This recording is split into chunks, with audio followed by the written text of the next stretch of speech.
When I went to pick up my wife and mom from the airport, only my mom was there. "Where's Bella?" I asked, and my mom just dragged me towards the parking lot. "She's still in Somali. Santa Catarina. It's a city in Mexico. She wanted to spend some time away from you and her work. But my wife literally sat on the bathroom floor while I pooped because she wanted to spend more time together. Why? Well, Michael, if you must know," she cut me off. "Bella and I found this lovely women's only therapy retreat. She's finally dealing with that trauma from college she never told you about. That night, I grabbed my laptop and searched for a women's retreat until my eyes burned from the blue light. Nothing. And when I texted Bella, her messages were brief, almost formal. 'I'm fine, Michael. Love you.' She'd never talked like that. Never called me Michael. I tore through her things looking for any sign of where she could be, and when I pulled open her wardrobe, my blood went cold. Almost every drawer was full, except for her thong drawer. Over 100 Victoria's Secret thongs completely cleared out. My hands were shaking when I called my mom. "Hey, what's up? Why is my wife's underwear drawer empty, Mom?" she stammered, clearly not expecting me to see that. "Well, Michael, it's a hot country. She didn't want to get a UTI. She took what she needed." "She took 100 pairs of underwear to prevent a UTI? My voice cracked. "Enough games. Where the F is my wife? She's choosing to extend her stay. She needs this time." I hung up and knew something was very, very wrong. The drive to the police station was 10 minutes, but I made it in 5. The officer was a large man with a pride flag badge, his fingers stained with donut icing. As I explained my wife was missing, the officer yawned. "Sir, does your mother have texts from your wife?" "Yes, but then she's an adult making her own decisions. We can't investigate someone taking a vacation." In a matter of minutes, I found myself knocking on my mom's door, and she came out with a smile. "Hey, I was just about to text you. Bella told me she's willing to call you today, but only if you promise to stay calm." 20 minutes later, my phone rang from an unknown number. Bella's voice filled my ear, but something felt weird. "Hello, Michael," she said, and my stomach dropped. She never called me Michael. It was always Mike or baby or babe. "I'm doing well. You need to give me space. I don't know how long I'll be gone for. Just trust me, because the retreat is helping tremendously." Her laugh came next, that beautiful sound I'd fallen in love with. But it arrived after 2 seconds of silence, like someone had pressed play on a recording of her voice. "Bella, what did we have for dinner the night before you left?" I needed to hear something only she would know. There was this pause, too long, before she said, "I'm focused on healing right now." When I started rapid-firing questions, my mom ripped the phone away so violently that I stumbled backward. "Give me the phone back!" I lunged forward, but she jerked away, and that's when I saw it. A Cartier bracelet on her wrist where her old silver one used to be. My eyes traveled down to her shoes, Louboutins. My mom, who clipped coupons, was now wearing shoes that cost more than our mortgage payment. She practically ran me out of her house, but I didn't go home. Bella's parents lived 40 minutes away, and they'd always been like second parents to me. But when I pulled up to their house, there was a Rolls Royce in the driveway where their old Hyundai used to be. Her mom answered the door wearing diamonds I'd never seen before. "Michael!" What a surprise! Her smile was too bright, too forced. "Where's Bella? Have you heard from her?" I pushed past her into the house. New furniture, new TV, everything upgraded. Her dad sat in a leather recliner that probably cost more than my car. He wouldn't meet my eyes. "Your daughter is missing and you're sitting here in luxury?" My voice cracked. "She's not missing," her mom said quietly. "You knew?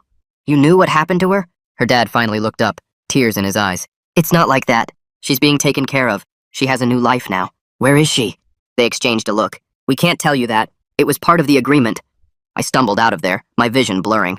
I drove back to my mom's, parking down the street, and camped out in my car. As soon as she left the next morning, I used the spare key she hid under the rock to sneak in. Something told me to check her closet. The carpet was littered with handbags. Chanel, Hermes, bags with tags still on them worth more than my car. I found receipts for jewelry totaling more than her yearly income. I was in the middle of photographing everything when I heard the garage door open.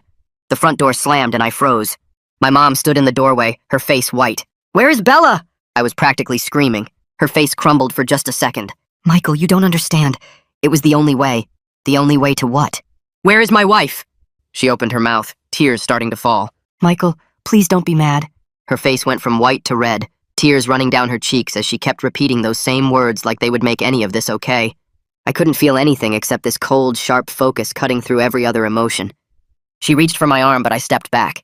I told her she had one chance to tell me everything right now, or I was going to the FBI, the state police, every authority I could find. That broke her. She collapsed onto the floor right there in her hallway, sobbing so hard her whole body shook. The words came out in gasps. Bella wasn't in Mexico. She never was. My mom had helped arrange for Bella to go somewhere for an opportunity, something that would help everyone financially. I felt my stomach drop. 3 months ago, a woman approached my mom at her salon. The woman was well-dressed, professional, and she had a proposal about exclusive wellness retreats for women. She said they paid referral fees for bringing in the right candidates. The fees were huge, like nothing my mom had ever seen before. The woman showed her bank statements from other mothers who had participated, pages of deposits that seemed impossible. My mom kept talking faster, trying to explain how legitimate it all seemed. The woman said it was completely voluntary, that the women were pampered and well cared for, living in luxury while working as wellness companions for wealthy clients. They chose to extend their stays because the lifestyle was so amazing. My mom convinced herself it was real because she desperately needed money after some bad investments she never told me about. I felt sick listening to this. Every word made it worse. When I demanded to know where Bella actually was, my mom said she didn't know the exact location. Everything was arranged through encrypted messages and the woman who recruited her. She pulled out her phone with shaking hands and showed me a contact labeled Wellness Coordinator. I scrolled through the messages. They were all vague, just confirming dates and payments, nothing specific about locations or what Bella would actually be doing. My hands were shaking too as I pulled out my own phone. I opened the voice recorder app and held it up where my mom could see it. I asked her directly, clearly, how much money she received for sending my wife somewhere unknown. She stared at the phone, then at me, and I watched her face change as she realized how this sounded out loud. $15,000 up front. They promised more later, bonuses for each month Bella stayed. My mom started crying again, saying she thought it was legitimate, that Bella had agreed to everything. She kept insisting Bella signed papers, that it was all official and legal. I cut her off. Bella would never agree to something like this without telling me unless she was pressured or lied to. My mom's face told me she'd had that same thought before, but pushed it away because the money was too good. I couldn't stay there another second. I grabbed the photos I'd taken of the designer bags and receipts and walked out while my mom called after me. My car was still running in her driveway. I got in and started driving. No real destination, just away from there. My whole body was shaking. I pulled up my phone and searched for trafficking hotline. The first result had a number. I called it while trying to keep the car steady on the road. Everything was coming out in a rush, words tumbling over each other as I explained about Bella disappearing, the fake retreat story, my mom's confession, the $15,000, the luxury items showing up at everyone's house. A woman's voice came through calm and steady. She said her name was Mallory Witt and asked me to slow down and start from the beginning. I tried to organize my thoughts. She asked specific questions about the timeline, when Bella left, when the money changed hands, whether Bella had any way to communicate freely. I told her about the weird phone call, how Bella called me Michael instead of Mike, how her laugh sounded recorded. Mallory stayed quiet for a moment after I finished. Then she explained that what I was describing could be labor trafficking, sex trafficking, or coercive control depending on what Bella was told and what was actually happening to her. The luxury goods going to family members were classic signs. It was a scheme that used financial incentives to make sure everyone stayed quiet. The families became invested in keeping the secret because they'd already taken the money and spent it on things they couldn't return. I felt like I couldn't breathe. Mallory kept talking, her voice steady and professional. She said the most important thing right now was that I needed to document everything without confronting anyone else yet. If this was an organized operation, they might move Bella or cut off all communication if they felt threatened. I had to think strategically instead of emotionally, even though every part of me wanted to drive to wherever Bella was and break down the door. Mallory's voice cut through my panic and told me to pull over somewhere safe because we needed to make a plan right now. I found a gas station parking lot and put the car in the park while my hands shook on the steering wheel. She explained that confronting anyone else or showing up at random locations could make whoever had Bella move her or cut off all contact completely. I needed to document everything I'd found without letting anyone know what I was doing. She walked me through setting up a folder on my phone where I could keep all the evidence organized and told me to back everything up to a cloud account they couldn't access.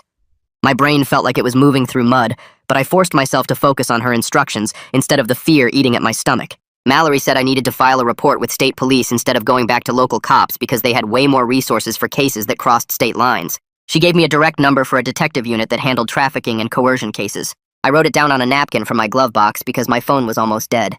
She made me promise not to confront my mom or Bella's parents again until law enforcement was involved because I'd already tipped them off that I was looking into things. After we hung up, I sat in that parking lot for 20 minutes just staring at the napkin with the phone number on it. I drove home as the sun started going down and my apartment felt wrong and empty without Bella's stuff everywhere. I plugged in my phone and opened my laptop and started going through everything I had. The photos of my mom's designer bags and receipts took up a whole folder. I had screenshots of every weird text message Bella sent that didn't sound like her. I'd recorded my conversation with my mom on my phone when she admitted to the $15,000. I had recordings of Bella's parents talking about the agreement and saying she had a new life now.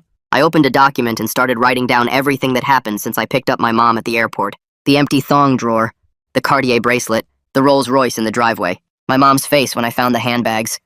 Every detail went into the timeline with dates and times as close as I could remember.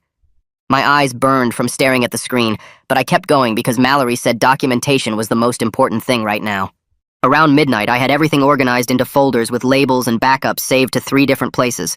I barely slept, and when my alarm went off at 7, I grabbed the napkin with the detective number and called before I could overthink it. The phone rang 4 times before someone picked up and said this was the State Police Criminal Investigation Unit. I asked for the detective unit that handled trafficking cases and got transferred twice. Finally, a man's voice came on and said his name was Detective Jang. I started explaining about Bella and the fake retreat and the money going to our families.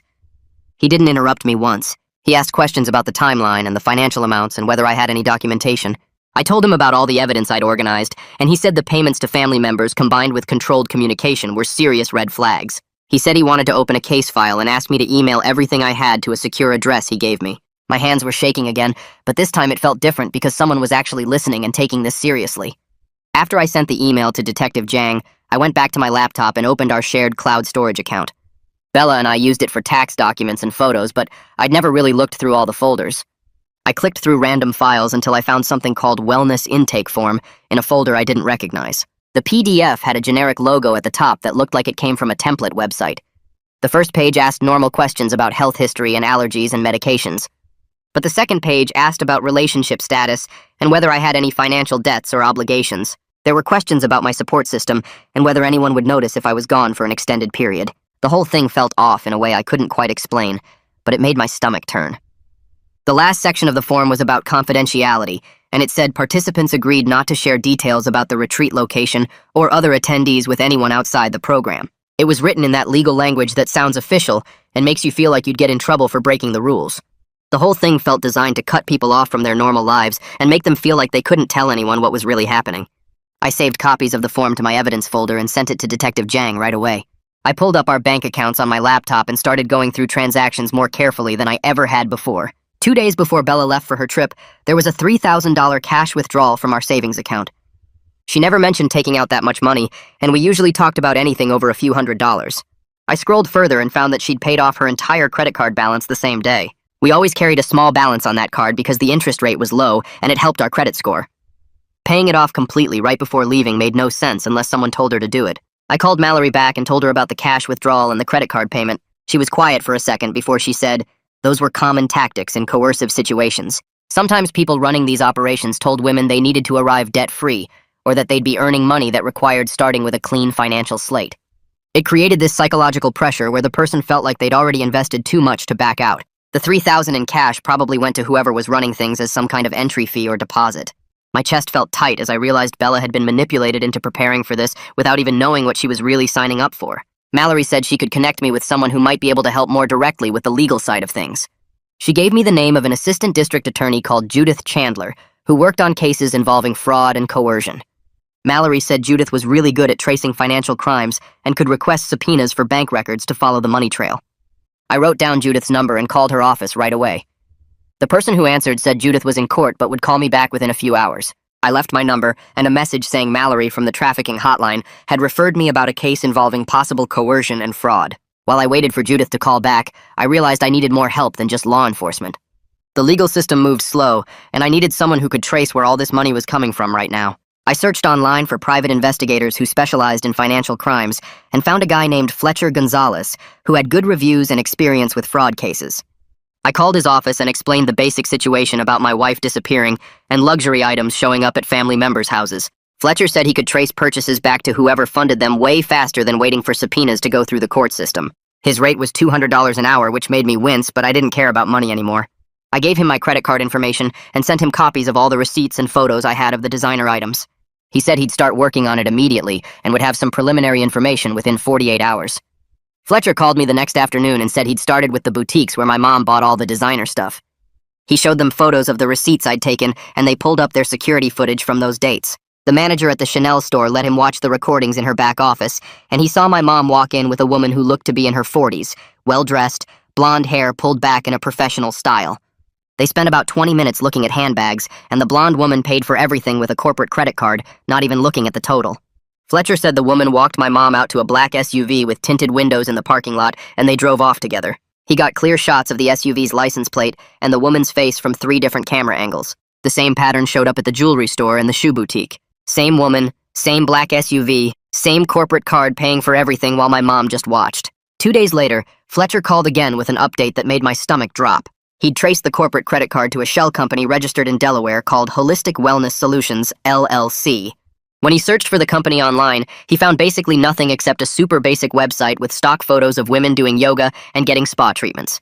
The services section had vague descriptions about wellness retreats and lifestyle consulting, but no actual locations or contact information beyond a generic email address. The company had been registered 3 years ago and had minimal public records. Fletcher said this was a huge red flag because legitimate wellness companies wanted publicity and online presence, but this one seemed designed to stay invisible. I met with Judith at her office downtown and brought all the evidence Fletcher had gathered. She spread the photos and documents across her desk and nodded like she'd seen this exact setup before. She explained that shell companies were super common in these kinds of operations because they created legal distance between the people actually running things and what was happening on the ground. The shell company could rent properties, hire staff, and move money around while the real organizers stayed hidden behind layers of paperwork. Judith said she'd worked cases where these fronts operated for 5 or 6 years before law enforcement finally shut them down because they were so good at looking legitimate on paper. She pulled up similar cases on her computer and showed me how the patterns matched. Fake wellness companies, referral payments to family members, controlled communication with victims. My case wasn't unique, and that somehow made it worse. Judith said she could use Fletcher's evidence to request expedited subpoenas for my mom's bank records and any documentation related to Holistic Wellness Solutions. She warned me the legal process usually took weeks or months, but we were moving faster than normal because of the clear trafficking indicators. Financial coercion, family recruitment, controlled communication, these were all textbook signs that something predatory was happening.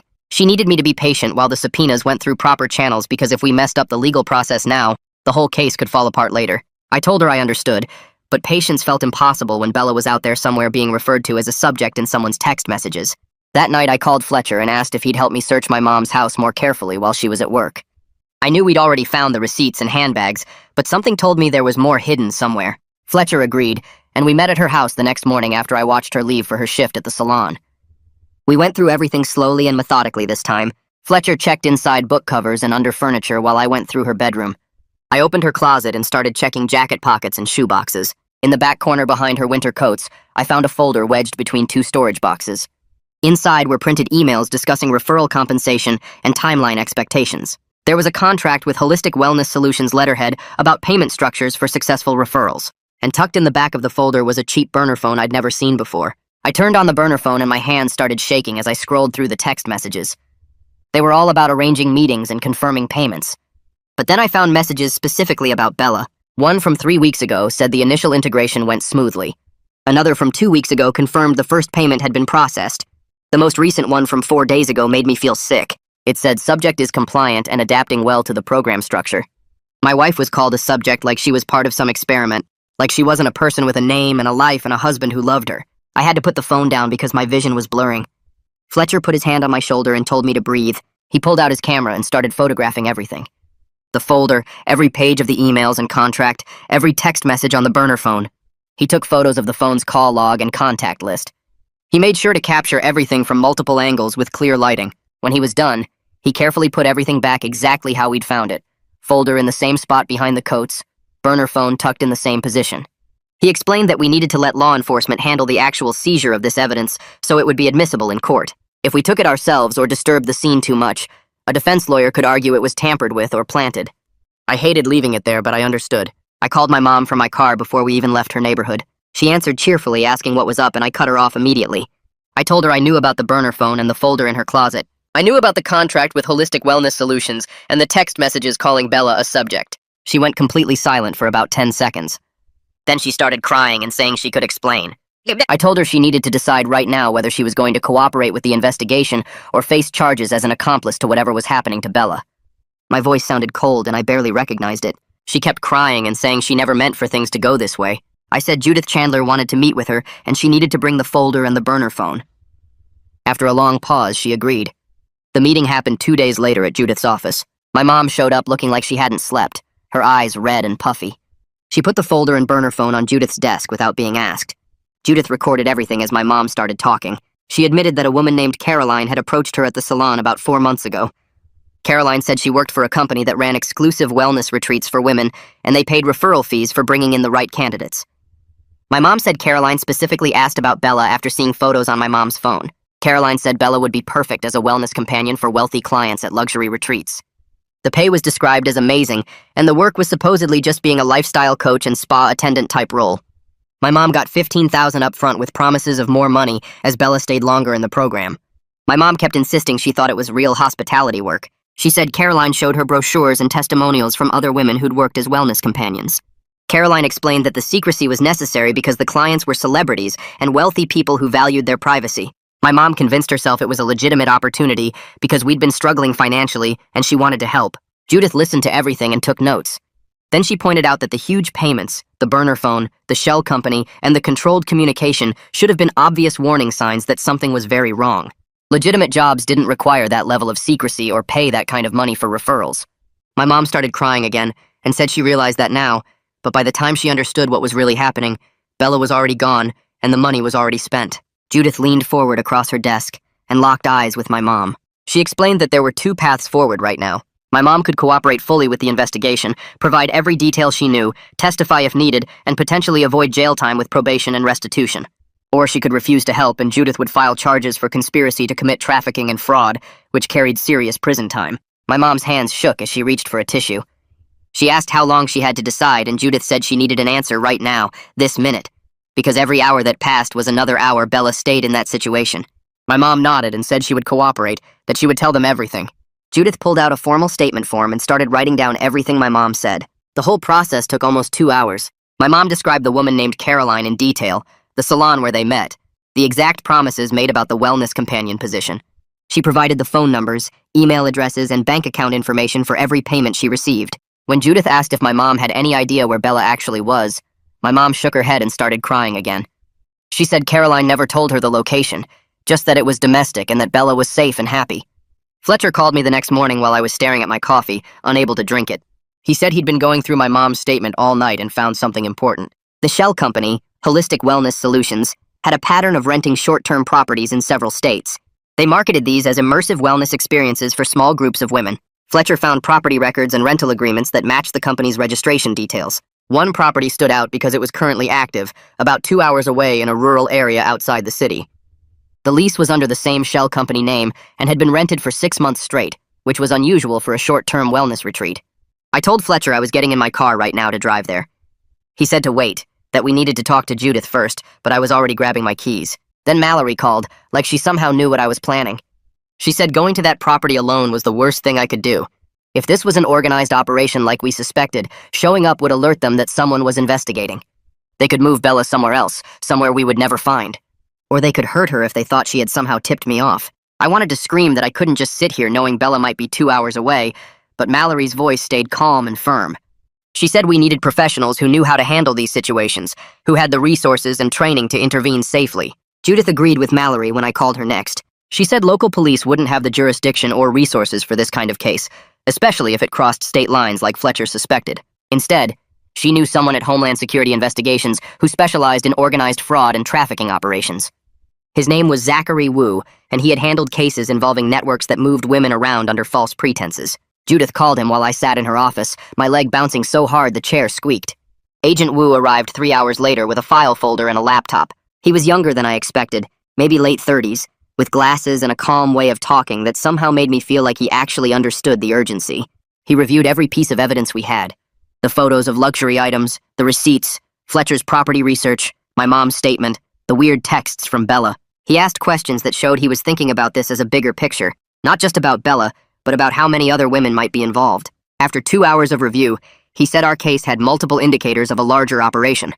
The shell companies, the family recruitment strategy, the controlled communication, the properties in multiple states. This wasn't just someone taking advantage of Bella. This was a network, probably with multiple people running it, probably with more victims than just my wife. Agent Wu explained that his team would need time to build a solid case before taking action. They had to coordinate with other agencies, get warrants, set up surveillance, and document everything carefully so the prosecution would stick. I asked how long that would take, and he said at least a week, maybe 2. I felt my chest tighten because every day Bella spent there was another day of whatever they were doing to her. But Wu said if they moved too fast and the operation got spooked, everyone involved would scatter, and we might never find Bella or any of the other women. He promised me they would move as quickly as possible while doing it right. I had to trust him because I didn't have any other choice. The next week was the longest of my life. Agent Wu's team set up surveillance on the property Fletcher had found. I wasn't allowed anywhere near it, which made sense but also made me feel useless. Wu called me every couple days with updates. His team observed the property from a distance using long-range cameras and other equipment I didn't fully understand. They saw women coming and going, but always with staff members present. The women never left alone, never went anywhere without someone accompanying them. They dressed in matching athletic wear that looked expensive, like they were at some kind of luxury spa. The property itself was a large house with a pool and landscaped grounds, surrounded by privacy fencing. From the outside, it looked exactly like what it claimed to be, an exclusive wellness retreat. But the controlled movement of the women, the constant supervision, the lack of any independent activity, all of it pointed to something much darker underneath the surface. Agent Wu asked me to come to his office to look at surveillance photos. He spread them across a conference table, dozens of images taken from various angles and distances. He asked if I could identify Bella in any of them. I leaned over the table, studying each photo carefully, my heart pounding. The women all wore similar clothing, their hair pulled back in ponytails or buns. The images were taken from far enough away that facial features weren't clear. I pointed to one woman who had Bella's height and build. The way she moved in the photo, a certain tilt of her head, looked familiar. But I couldn't be certain. The resolution wasn't good enough and I hadn't seen Bella in weeks. I told Wu I thought it might be her, but I couldn't swear to it. He nodded and said that was okay, that they were building the case on evidence beyond just identification. But not knowing for sure if that was my wife in those photos made me feel sick. Judith called with an update about the financial investigation. The subpoenaed bank records for my mom and Bella's parents had come through, and what they revealed was bigger than any of us expected. The payments didn't come from just one source. Multiple shell companies had made deposits into their accounts, all within the same time frame. Fletcher traced those companies and found they were all controlled by the same small group of people through a network of LLCs registered in different states. The operation was sophisticated, designed to hide the money trail and make it hard to connect everything back to the people actually running it. The financial records showed this network had been operating for at least 3 years, with payments going to dozens of different people who had probably referred other women just like my mom had referred Bella. Judith said the scope of the operation meant this was way bigger than just my wife. There could be dozens of victims, maybe more. My phone buzzed with a text from Bella's number. I grabbed it so fast I almost dropped it. The message said she was doing great and would call me soon, that she missed me and loved me. But the tone was wrong again. Too formal. Too careful. It didn't sound like Bella at all. I typed back asking her what nickname she had for me when we first started dating, something only she would know. The reply came 10 minutes later, completely avoiding my question. It said she was focused on her wellness journey right now and would explain everything when she called. I stared at my phone, my hands shaking. This confirmed what I already knew but didn't want to believe. Someone else was controlling her communication, coaching her responses, making sure she said the right things to keep me from pushing too hard. I called Mallory and told her about the text exchange. She said this was actually useful because it gave us an opportunity to send messages that might help Bella without revealing what we knew. Mallory helped me craft a response that sounded supportive and non-threatening, but gave Bella an opening to signal if she needed help. I texted back saying I loved her and that I was here whenever she was ready to come home, with no pressure or judgment. I said I just wanted her to be safe and happy and that she could tell me anything. Mallory said if Bella had any control over her responses at all, she might find a way to slip in a signal or hint. Or if she was monitored, the message would at least let her know I wasn't angry or abandoning her. Either way, it kept the communication line open without alerting whoever was controlling her phone that we were building a case against them. The next morning, Agent Wu called with news that made my hands shake. His team had been watching the property and noticed increased activity. They tracked deliveries of high-end food, extra bedding, and salon equipment being brought in. When they checked social media and encrypted messaging apps, they found references to a wellness weekend starting in 3 days. Several new women were scheduled to arrive, which meant multiple potential victims would be present at the same time. Agent Wu explained this was exactly the opportunity they needed to intervene with legal justification and maximum impact. The plan was simple but required perfect timing. Code enforcement and health inspectors would show up unannounced to conduct routine inspections of the property. This gave them legal authority to enter and interview anyone present without needing a warrant. If they found evidence of coercion, fraud, or trafficking during those interviews, they could shut down the operation immediately and make arrests. Agent Wu walked me through every detail, and I could tell he'd done this kind of thing before. His voice stayed calm and professional, but I heard the edge of excitement when he talked about finally getting these people. I asked if I could be there, maybe wait in a car nearby or something, and Agent Wu shut that down fast. He said my presence could complicate things legally and might make Bella feel pressured if she saw me before she was ready. I hated it, but I understood. He promised that victim advocates would be on site to make sure the women were treated with respect and care, not like criminals or suspects. That's when Mallory spoke up and said she wanted to volunteer as one of the advocates. She had the training and experience, and she already knew Bella's case.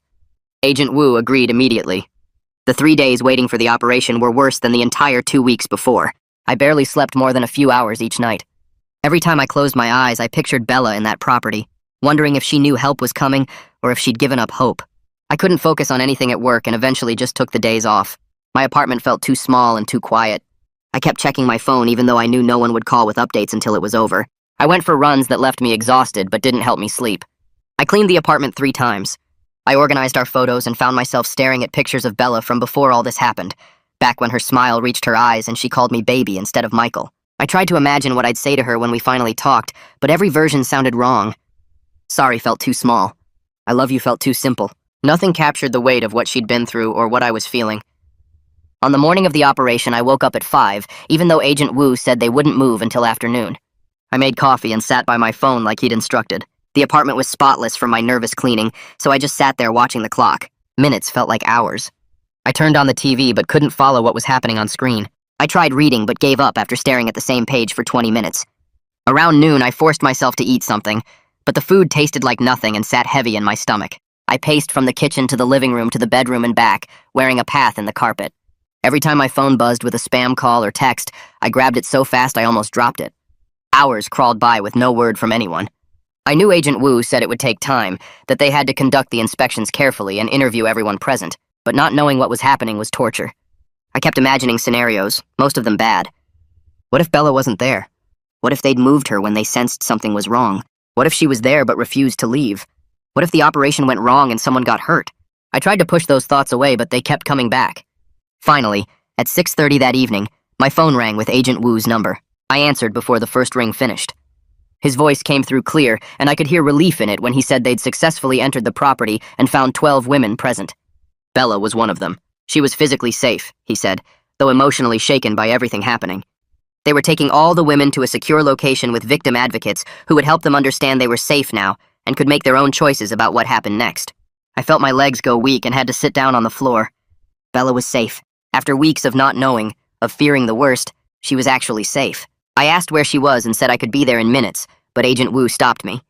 He explained that Bella needed time with the advocates first to process what had happened and understand that she had autonomy now. Pushing to see her too quickly, even with the best intentions, could feel like more pressure and control when she'd just escaped a situation built on exactly that. I wanted to argue, but I knew he was right. Bella had been controlled and manipulated for weeks. The last thing she needed was me showing up and making demands, even if those demands came from love. So I agreed to wait and asked Agent Wu to please make sure she knew I was thinking about her. 3 hours later, Mallory called. Her voice was gentle when she said she'd spent time talking with Bella, who was processing a lot of emotions and confusion about everything that happened.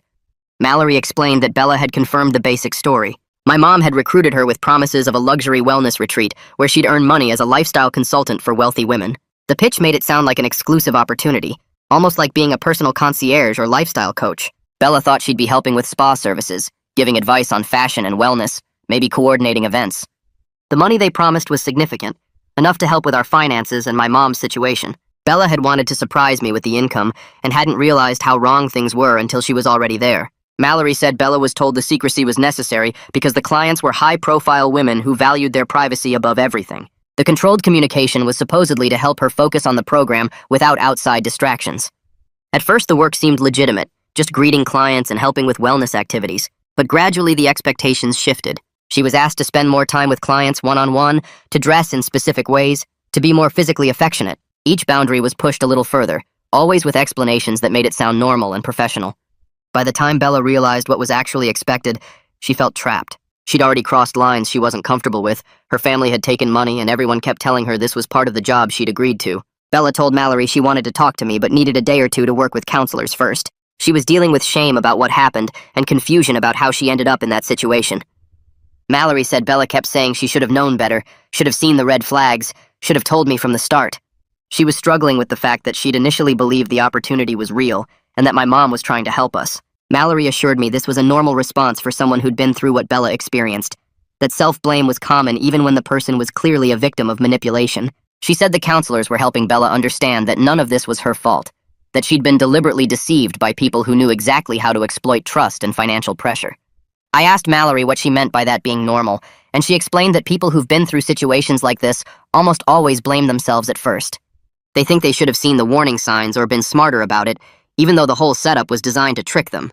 Bella kept telling the counselors she felt stupid for believing the opportunity was real, for thinking my mom was actually trying to help us get ahead financially. Mallory said the self-blame was actually a sign that Bella was starting to process what happened, that she was working through all the ways the situation got twisted around on her. The counselors were helping her understand that being deceived by people you trust doesn't make you stupid, it makes you human. I asked Mallory to please tell Bella something for me, that I loved her and didn't blame her for any of this, that I'd wait however long she needed.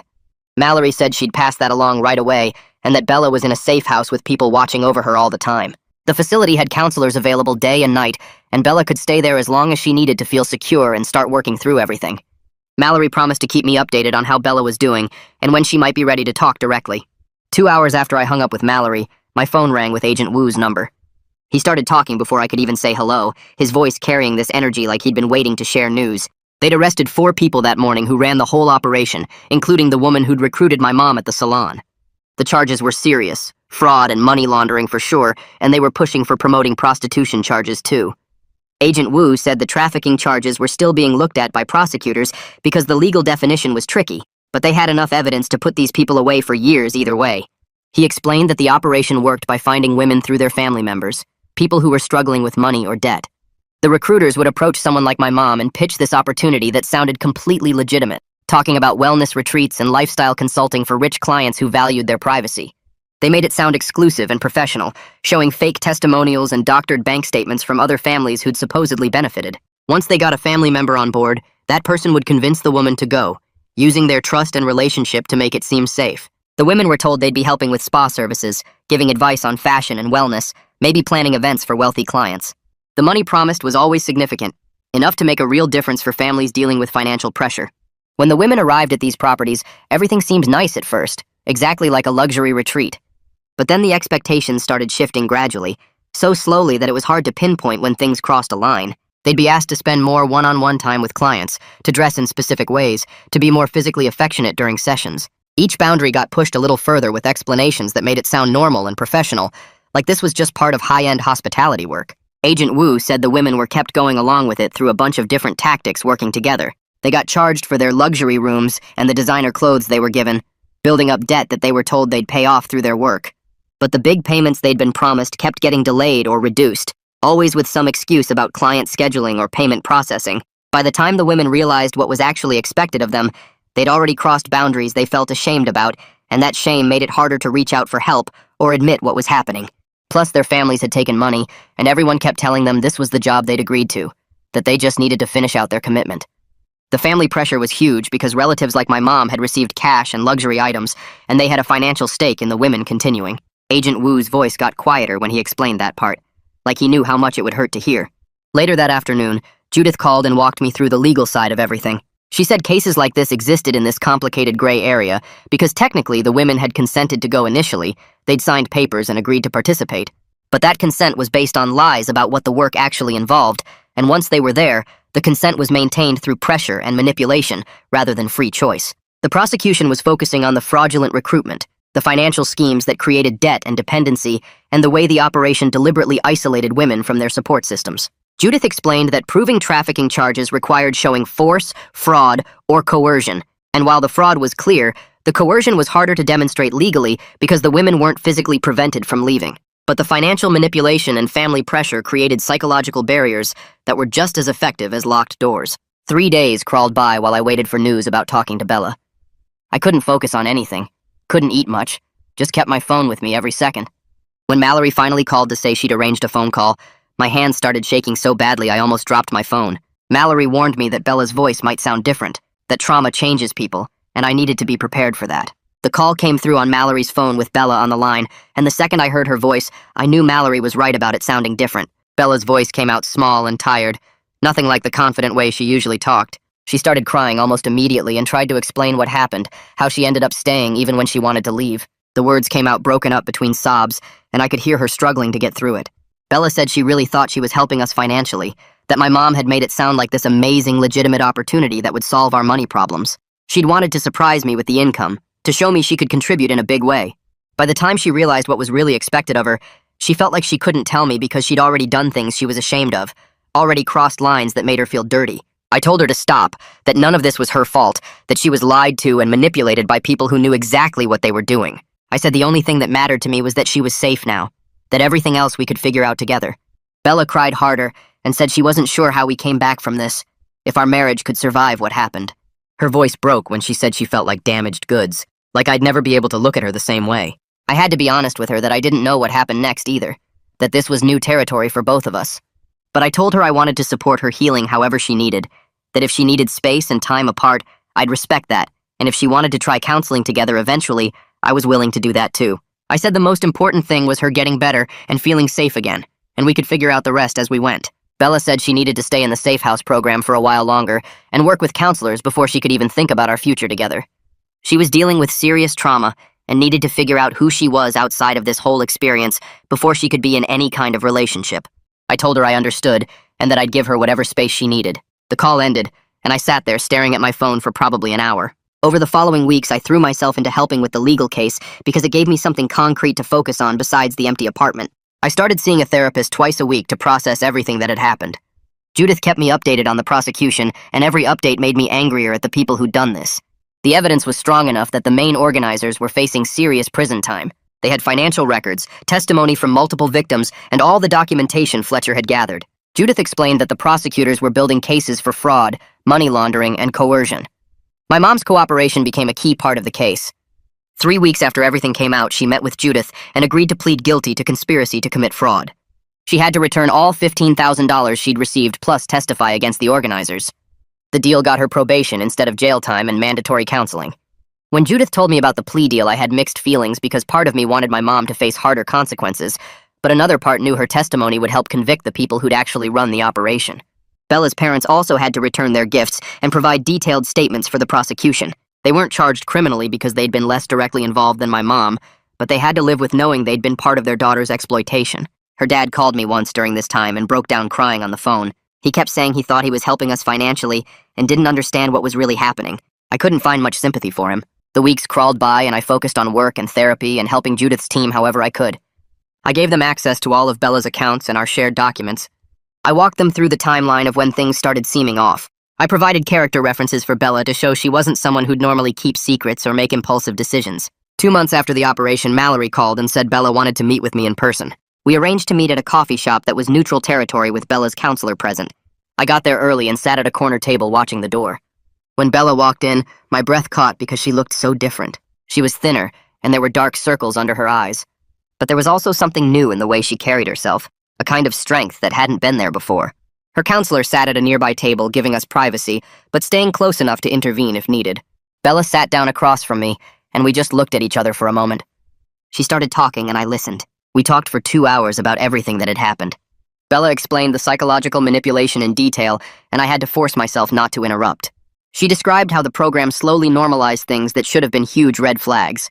They started with legitimate wellness activities like yoga and meditation. Then they introduced the idea of providing companionship to lonely, wealthy women. Then the companionship expectations started shifting. Each step felt small enough that she convinced herself it was okay. The financial pressure from our families made her feel like she had to continue because my mom and her parents were counting on the money. They'd made it clear how much the payments meant to them. Bella said she felt trapped between disappointing everyone and doing things that made her feel sick. She tried to leave twice, but they reminded her about the debt she owed for the luxury accommodations. They said her family would have to pay back everything if she broke her contract early. She felt like she couldn't tell me because she'd already crossed lines she was ashamed of and thought I'd never forgive her. I reached across the table and took her hand and told her none of it was her fault. She pulled her hand back gently and said she needed me to understand something important. She'd filed for a temporary separation so she could have legal and emotional space to heal. She wasn't saying our marriage was over, but she needed time to rebuild her sense of self and autonomy without feeling like she had to perform or meet anyone's expectations. The separation papers were already filed. I felt like I'd been punched, but I forced myself to stay calm. I told her I understood, and that I'd respect whatever boundaries she needed. We agreed to communicate through her counselor for now. Maybe we could try couples therapy in a few months if she felt ready. She nodded and stood up to leave. I watched her walk out with her counselor and sat there alone with my cold coffee. 4 months after Bella's rescue, the trial for the main organizers finally happened. The courthouse was packed with victims and their families. Bella testified via video link with support from Mallory and her counselor sitting right next to her off camera. I sat in the gallery watching her face on the screen as she described what happened. She spoke clearly and calmly about the recruitment process and the gradual manipulation. She explained how they used family pressure and financial coercion to keep women compliant. She detailed the psychological tactics they used to make women feel like they'd chosen everything freely. Watching her testify was one of the hardest things I'd ever done, but I was so proud of her courage. The defense lawyers tried to argue that the women had consented and were free to leave any time. The prosecutors destroyed that argument with evidence of the debt traps and family pressure and controlled communication. They showed how the operation systematically targeted vulnerable women through trusted family members. After 3 weeks of testimony, the jury deliberated for 2 days. All 4 organizers were convicted on multiple counts. The sentencing hearing happened a week later. The judge gave them prison sentences ranging from 5 to 12 years. The judge specifically noted the predatory nature of recruiting through family members and the psychological manipulation involved. She said the operation had caused severe trauma to dozens of women and destroyed families. When the sentences were read, I felt this weird mix of satisfaction and emptiness because Bella was still gone, and prison time for these people didn't undo what happened to her. 6 months after the trial ended, I got a text from Bella asking if I wanted to meet for coffee at the place we used to go on Sunday mornings. My hands shook as I typed back yes. She was already sitting at our old table when I arrived, looking different in ways I couldn't quite name. Thinner, maybe, but also more solid somehow, like she was taking up space instead of apologizing for existing. We talked for almost 2 hours about small things at first, her new job at a bookstore where she got to pick her own schedule and nobody knew her story. She mentioned possibly trying couples counseling if I was interested, but she made it clear she wasn't ready to live together yet and needed to keep building her own life first. I told her I understood, and that I'd do whatever she needed. We scheduled our first counseling session for the following week. The counseling office smelled like lavender, and the chairs were too soft, but our therapist didn't let us hide behind polite words. Bella talked about learning to recognize when she was performing for someone else instead of being honest about what she wanted. I talked about how I'd confused protecting her with controlling her, how I'd made decisions thinking I knew what was best without asking. The work was harder than I expected because it meant admitting I'd contributed to an environment where Bella felt like she had to please everyone. We went every week, and sometimes Bella cried, and sometimes I did, and sometimes we just sat there feeling uncomfortable. I learned that loving someone meant supporting their choices, even when those choices didn't include me the way I wanted. Bella started figuring out who she was outside of being someone's wife or daughter or victim. Our future was still uncertain, and we didn't know if we'd end up together or apart. But we were facing it with honesty instead of assumptions, with boundaries instead of obligations, and with genuine care for each other's well-being instead of just going through the motions.